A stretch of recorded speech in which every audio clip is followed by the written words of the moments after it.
Hey everyone, and welcome to another episode of Being Present in Real Estate. I am your host, Danielle Shepard, and today we're going to talk about when is it time to call an attorney? We have talked about fears in real estate, and one of the biggest fears in real estate that we talked about was saying something that was going to get us in trouble or doing something that's going to get us in trouble and being sued. Well, that happens.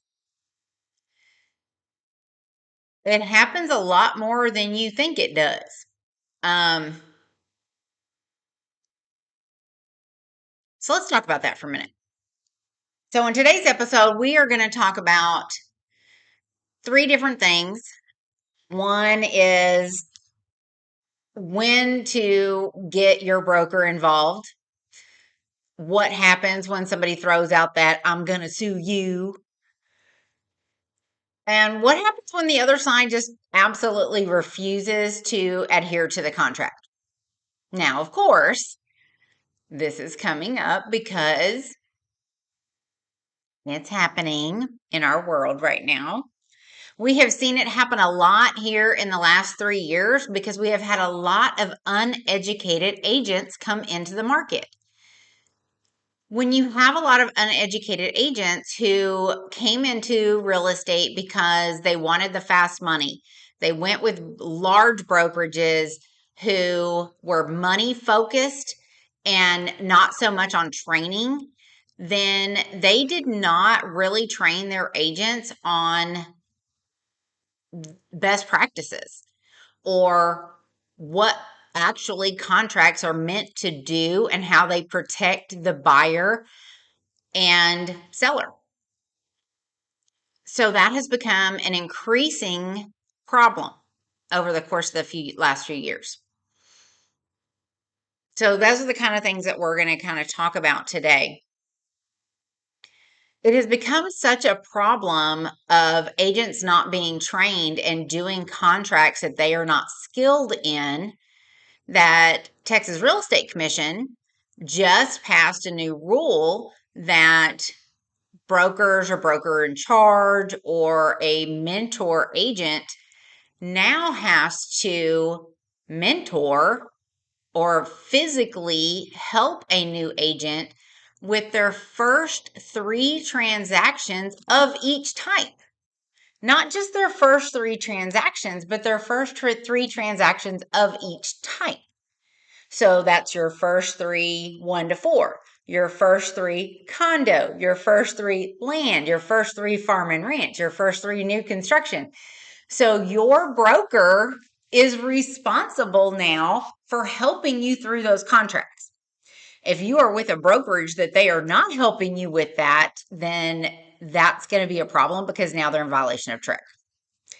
And that's going to become an increasing problem because this is where people are getting this, I'm going to sue you from.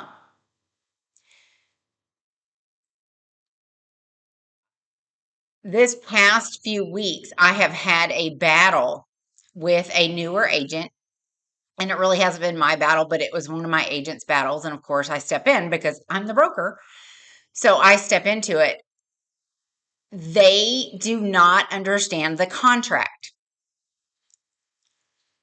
When you are an agent and you do not understand what you are writing in a contract, you cannot get mad at the other agent when you are told what you have written is wrong.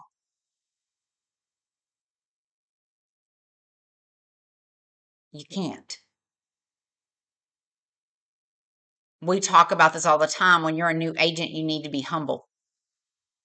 I will never speak unkind to someone, and I will always try to reflect to them what best practices are and that our reputation is everything. People need to remember that because this transaction has gone south. They're not going to remember that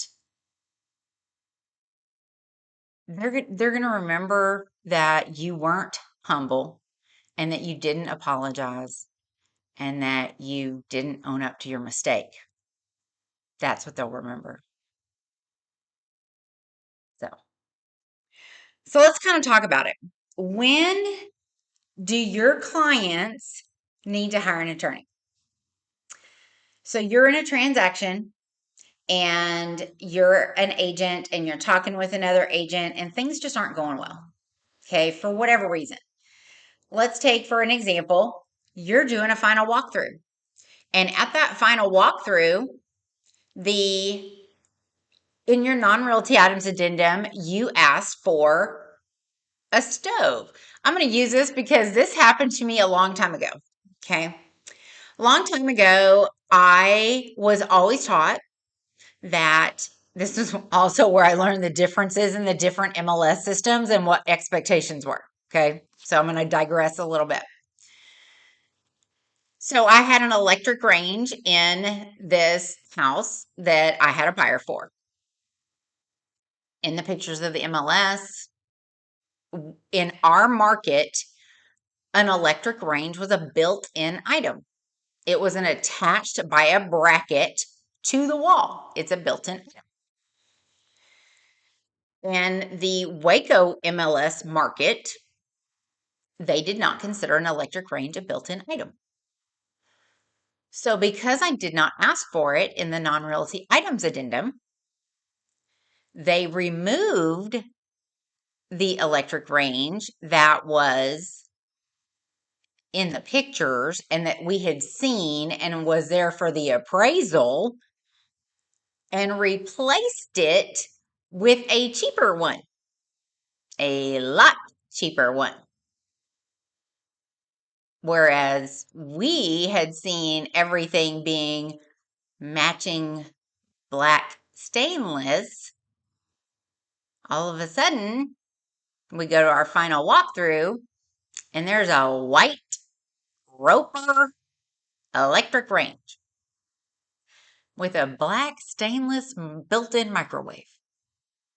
Now that's not attractive. Hate to say it.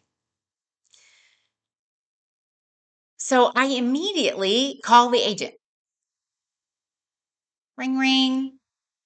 Response was, "Oh, you didn't ask for that on the non-realty items addendum." And I said, "Well, it's an electric range. It's considered a kitchen appliance. It's part of that paragraph 2. I don't need to ask for it. It's a built-in item that's attached to the wall. So it comes with the house." Oh no, in our MLS market, that doesn't come with a house. That's not considered built in because it can be removed. I said, "Well, everything can be removed if you unscrew it."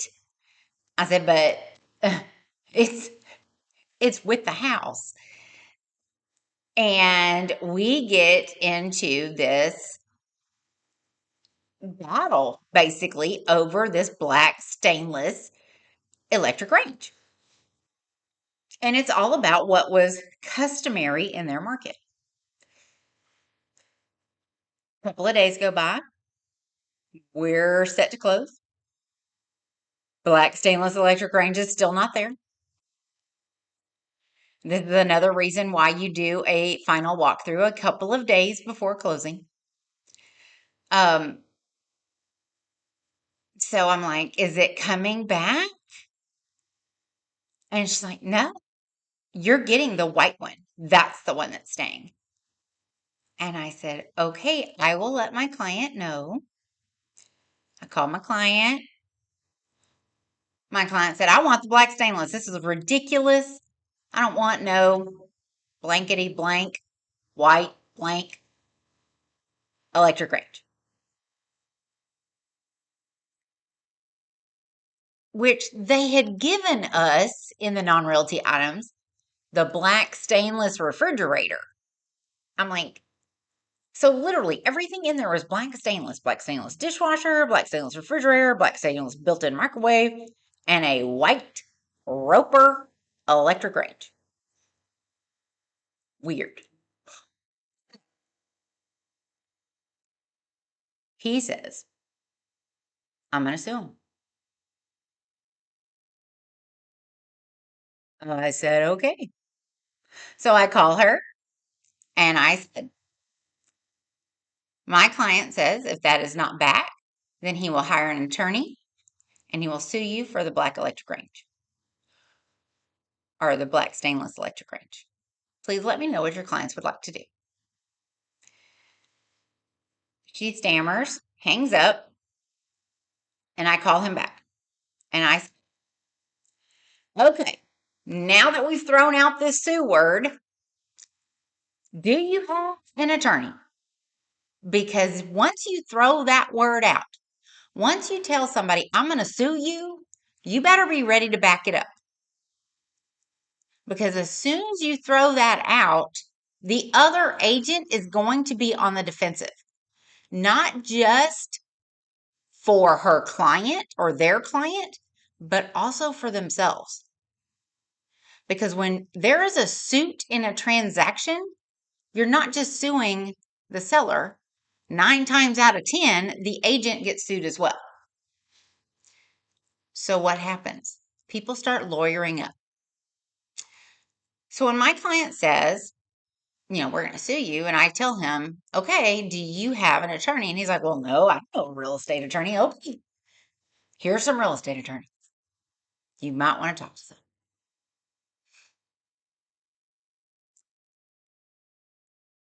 I don't know if he ever talked to one or not.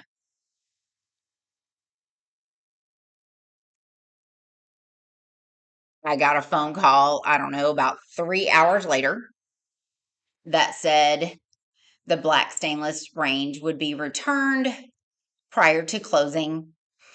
And we were more than welcome to do a walkthrough. And they do humbly apologize. They were under the impression that as long as there was a range, it didn't have to match, because their agent had said in their market, as long as it has a range, it doesn't really matter. But, and because we didn't ask for it. And so once again, trying to put it back on me, which is fine, you know, literally 10 years, have never asked for a range. Unless I'm doing a deal in Waco, then I ask for one. Put that little disclaimer in there. All kitchen appliances, list them out. So as soon as somebody throws out that word, I'm going to sue you, you better start lawyering up. Tell your clients where they need to get an attorney. And at that same time, you need to start talking to your broker because you're going to need one.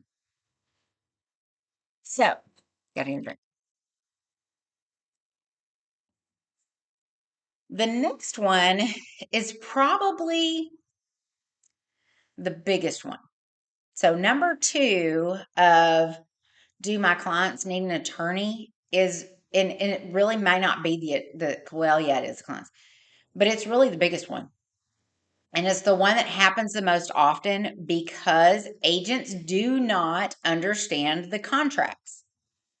That has become one of our biggest problems. Like we talked about in the beginning, agents have come into this business in the last 3 years and not been properly trained. They're going with these mega brokerages that give you sales techniques and teach you how to sell real estate or put you on teams and do all of these things, but they don't teach you about the contracts. And a 30-hour contract class that you take to get your real estate license is not it, which is why Trick now says your broker has to walk you through the first 3 transactions of each type. They have to. They have to mentor you for that, or someone that they dictate to do that. And hopefully it's the broker. Okay. That's what you're paying them for. And yes, you're paying them. You're paying them either a commission split, you're paying them either a monthly fee, you're paying them something. Get what you pay for. Okay, I digress. So, number 2 The other agent refuses to adhere to the terms of the contract.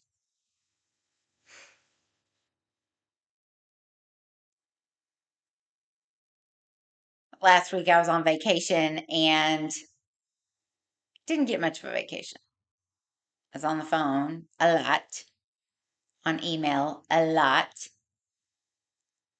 because a buyer's agent wrote something on the contract that that nullified another section of the contract, therefore making the contract voidable. It was very cut and dry. They wanted to argue about it. Literally nothing to argue about.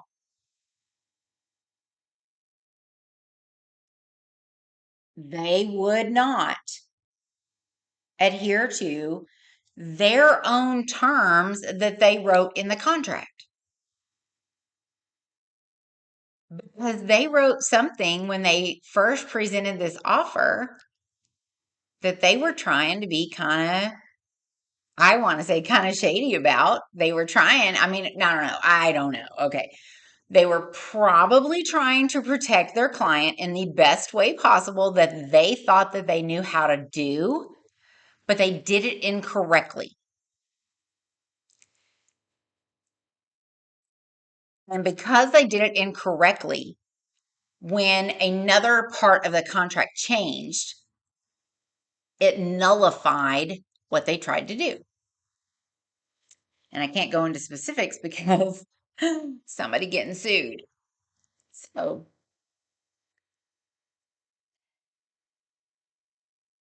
but I could not get that agent to understand what she had done. And I could not get her to understand the contract and how what she had done had nullified the contract. It wasn't until I talked to her broker, which is a whole nother story. But it wasn't until I talked to her broker and then they ended up getting their attorneys involved. And the attorneys explained to her what she had done. And then all of a sudden, behaviors changed. You know, a lot of real estate is psychology. You know, that's why I think a lot of educators make the best real estate agents because they understand behaviors. That's why psychologists make really good real estate agents.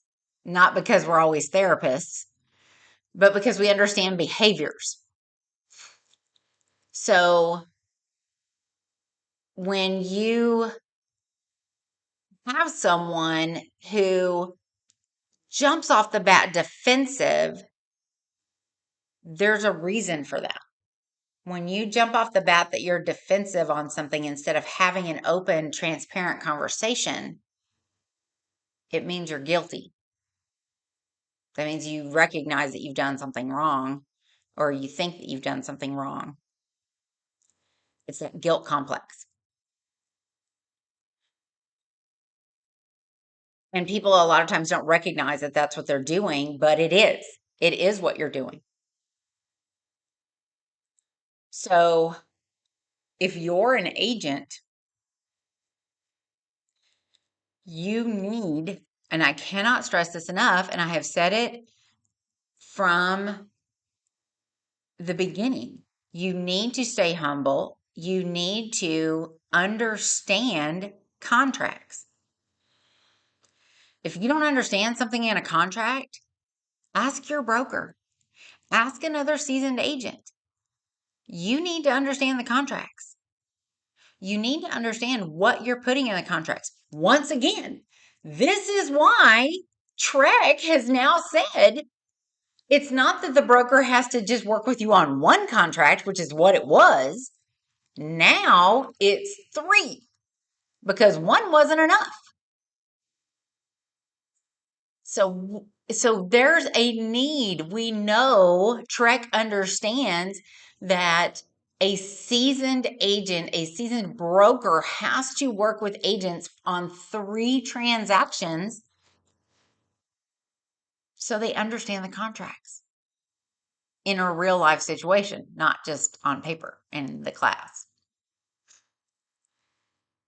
You have to understand the contracts and the language in the contracts in order to adhere to them, not just fill in the blanks. Zip forms has made it way too easy.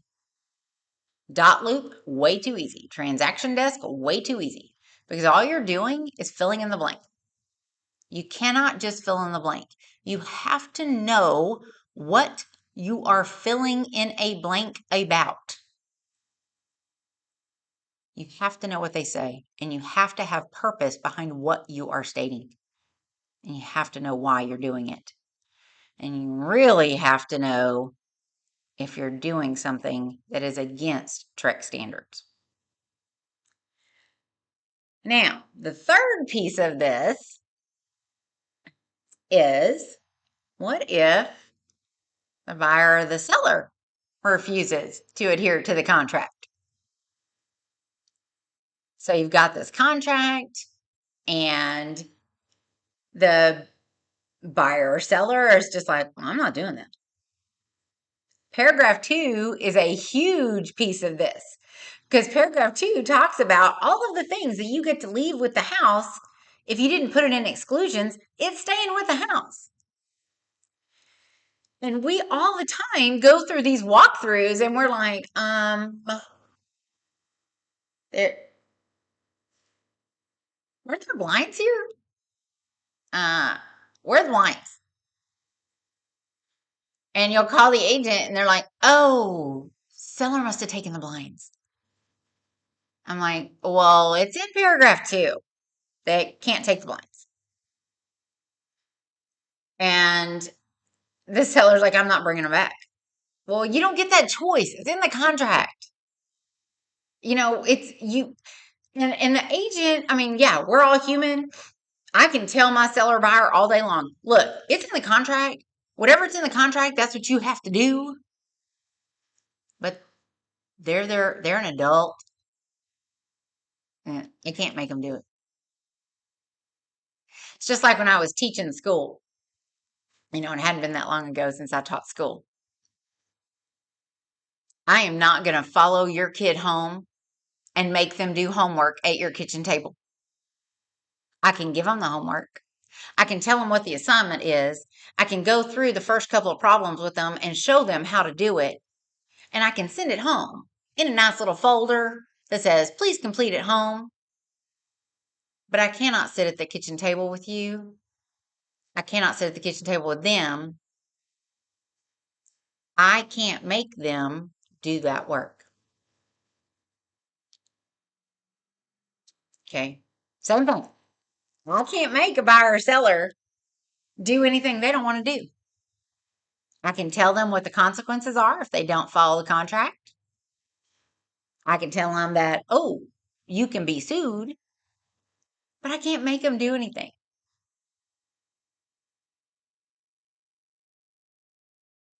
They have to have this, and the same thing goes with school.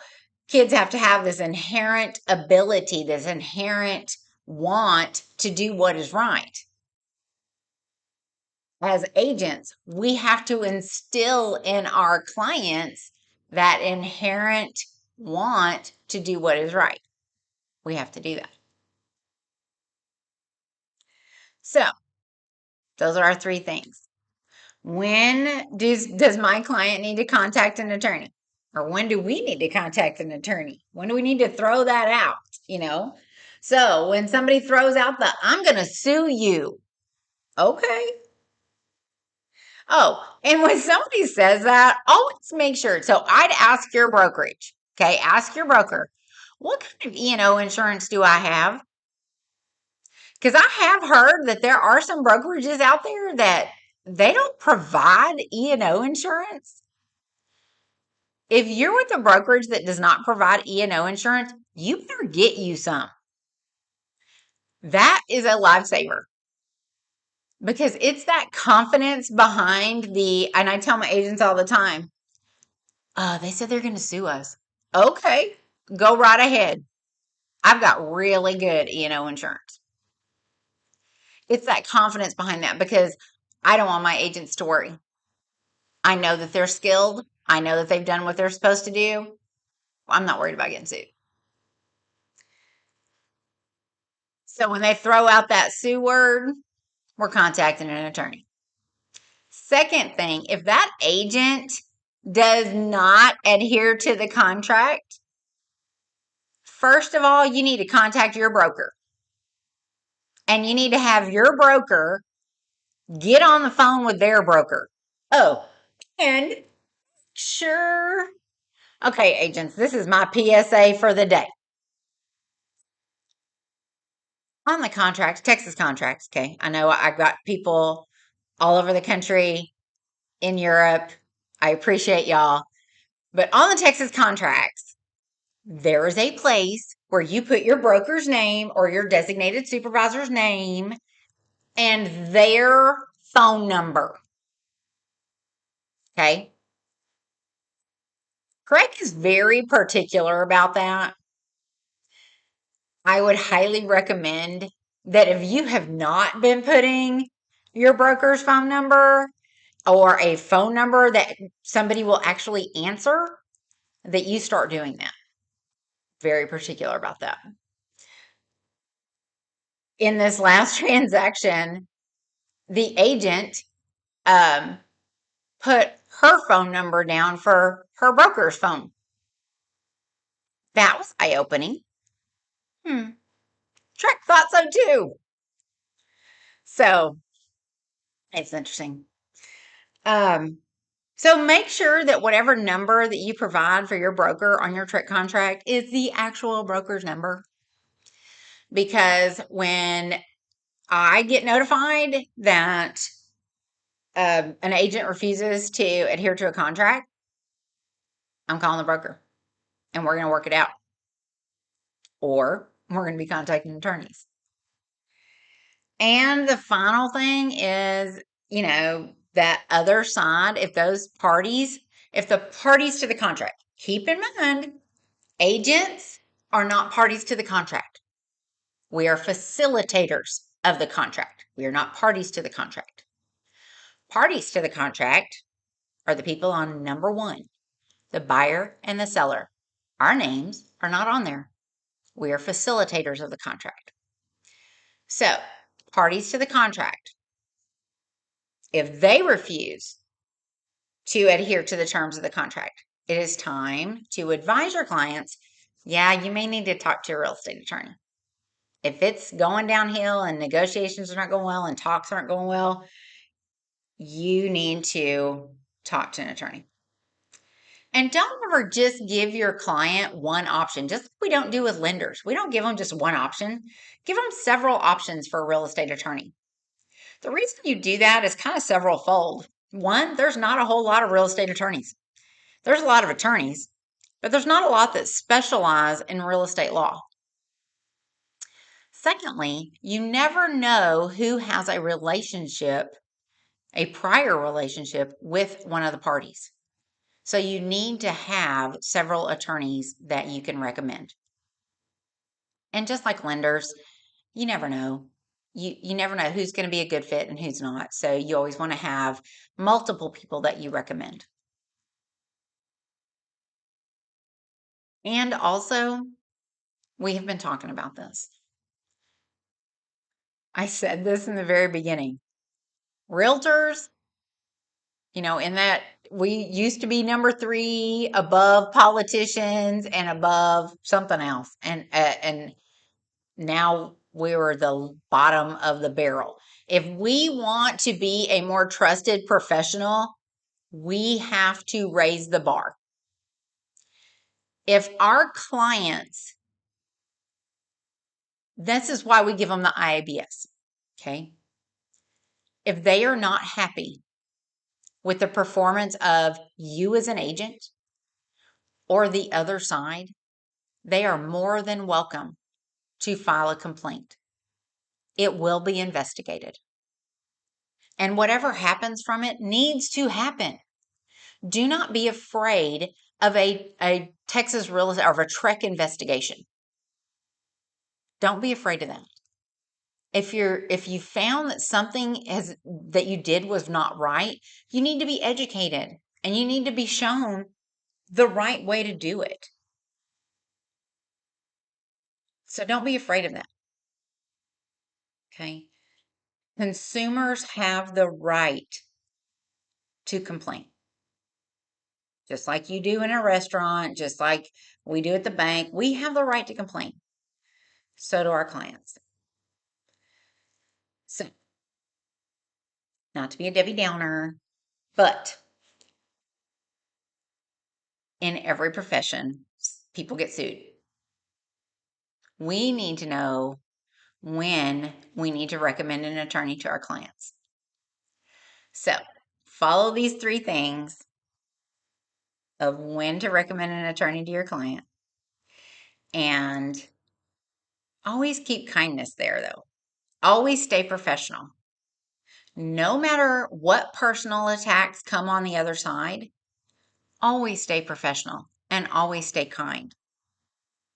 Because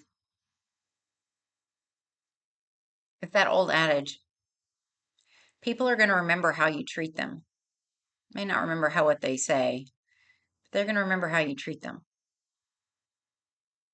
That's always going to be the case. So no matter what, be kind and be present in real estate. You guys have a great week. Thank you for subscribing. I know this was a long one today. Thank you for listening in to Being Present in Real Estate. I'm really excited about this podcast. I know I don't ever get to do it every week, but I'm trying to get to it as much as I can, especially when topics come up that I'm really passionate about. So make it a great week. If you ever have a topic that you want to talk about, drop me a line on Facebook or YouTube and we will cover it. Have kindness in your heart, and y'all make it a great day.